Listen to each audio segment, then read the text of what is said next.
Dizem que a verdade é como o sol, você pode cobri-la com um dedo, mas mais cedo ou mais tarde vai se queimar.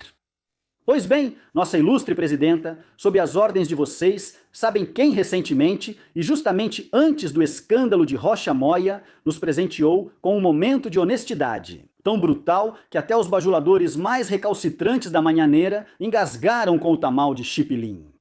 O que nos deixa claras as razões pelas quais a senhora decidiu proteger o governador criminoso Rocha Moya e não o país. Vamos a isso, cito textualmente.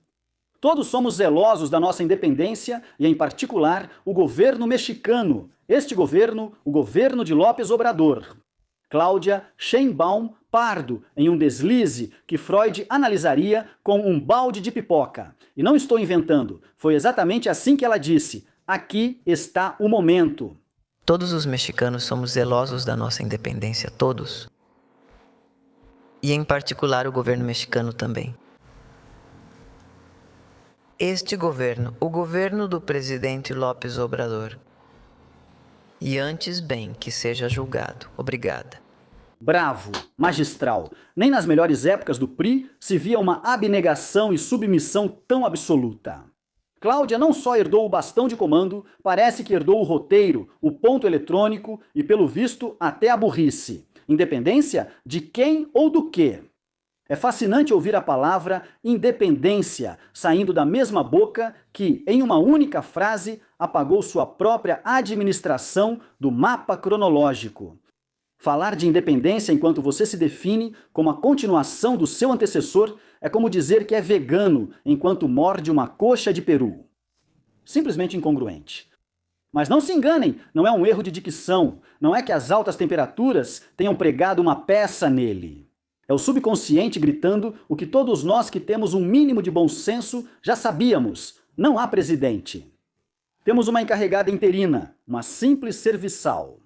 Viram porque a chamo de empregadinha do bem-estar? A Xaxis? A Xaxaimbaum? Acho que vocês entendem. Análise. Vamos analisar a frase, pois ela tem mais camadas que uma cebola podre. Este governo. Aqui houve um microsegundo de lucidez, uma tentativa corajosa do cérebro dela de lembrar que é ela quem carrega a faixa presidencial. Depois ela diz, o governo de López Obrador. E é aqui que o instinto de sobrevivência política ou o hábito de anos de obediência fez ela baixar a cabeça. Sabe o que é mais triste? Que ela nem sequer se preocupou em corrigir.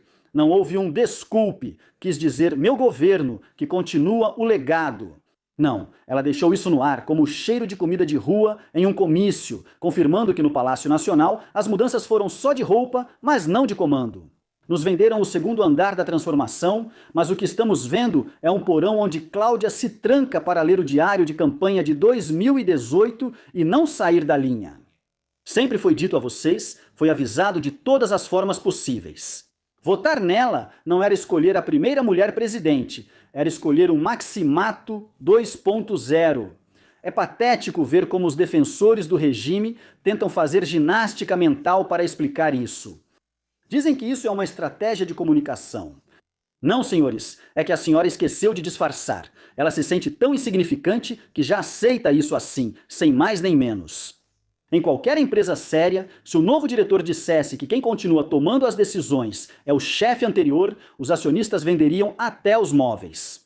Mas aqui, no país do não acontece nada, isso é comemorado como prova de lealdade. Eu fico indignado. Gabinete próprio? Por favor, parecem até escolhidos por um teste de lealdade ao Messias. Agenda própria? Se não está no testamento político, não existe.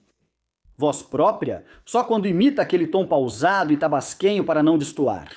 O panorama é claro. Cláudia, diante do escândalo de Rocha Moya e de qualquer crise, não pode tomar decisões próprias. Por isso, recebe instruções diretamente de Palenque. Fica claro, então, que no caso específico do governador de Sinaloa, não há outro que tome a decisão final além de López Obrador. Até agora, Cláudia Sheinbaum escolheu se submeter aos interesses do seu chefe. Quando ela vem a público dizer que faltam provas no processo contra Rocha Moya, não está protegendo a soberania que ela tanto vive alardeando. Ela está enviando uma mensagem devastadora ao mundo. Neste país, existe uma casta política que desfruta de impunidade. Não importa que Washington os tenha na mira por ligações diretas com o crime organizado. A conclusão é que estamos vendo o miragem da faixa presidencial. A realidade é que temos uma administração que sofre de crise de identidade crônica. Cláudia Sheinbaum admitiu, talvez sem querer, ou talvez com o cinismo de quem sabe que está presa, que ela, como um cachorro, é apenas a guardiã da cadeira. A cadeira tem dono e não é quem se senta nela durante os eventos oficiais. Então, da próxima vez que ouvirem alguém falar sobre a autonomia deste governo, riam. Riam alto.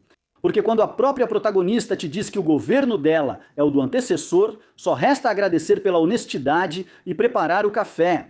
Porque este sexênio é simplesmente uma repetição de uma tragédia de 6 anos, mas com consequências piores e mais desculpas. Bem, querido público oculto e conhecedor, a verdade não peca, mas como incomoda os cínicos e corruptos que temos no governo? Não se esqueçam que já não basta reclamar, a força está em todos nós como sociedade. Devemos nos unir e exigir que esse desgraçado do Rocha Moya preste contas e seja punido como merece. Lembro a vocês que isso é México contra Morena. E eles vão cair, porque nós somos mais e podemos fazer isso. O que acham? Obrigado. Lembre-se que você pode fazer suas doações via PayPal. Encontre as informações na caixa de comentários. Graças a você, este canal continua ativo. É muito importante se inscrever, dar like e ativar o sininho para receber notificações sempre que houver novo conteúdo. Obrigado.